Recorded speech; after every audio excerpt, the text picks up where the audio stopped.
บอนห้องเอิ้นหาน้องแต่ความเก่าเอิ้นว่าน้องอยู่ไสเหตุจังใดบ่คือคำเว้าลาเอ้ยน้องสาวคิดฮอดแต่เจ้าบ่มีเว้นวันโนนเที่ยงนาน้อยมิดอ้อยจ้อยสั่งเป็นลายต่างอายทั้งห้องทั้งหาขึ้นมาซาเฮาสิห่างน้องจากอายเฮ็ดหยังรู้ตนอายบางจากน้อย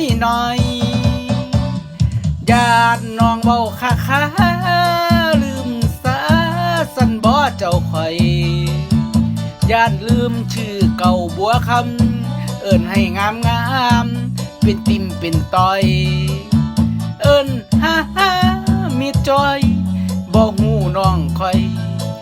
อยู่ไสวอนห้องย่านแต่น้องไปมีสู่ใหม่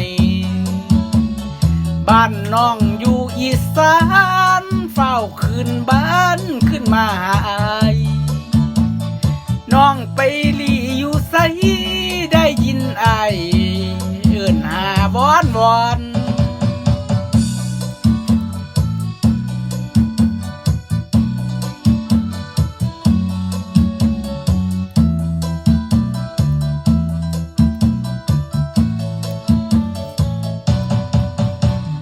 ย่านน้องเว้าค่าลืมซาสันบ่เจ้าข่อยย่านลืมชื่อเก่าบัวคำเอิ้นให้งามเป็นติ่มเป็นต้อยเอิ้นมีจอย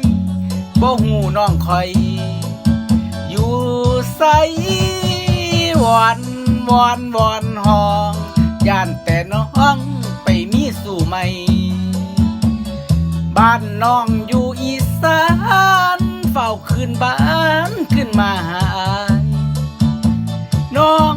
ไปลีอยู่ไสได้ยินบ่อายเอิ้นหาวอน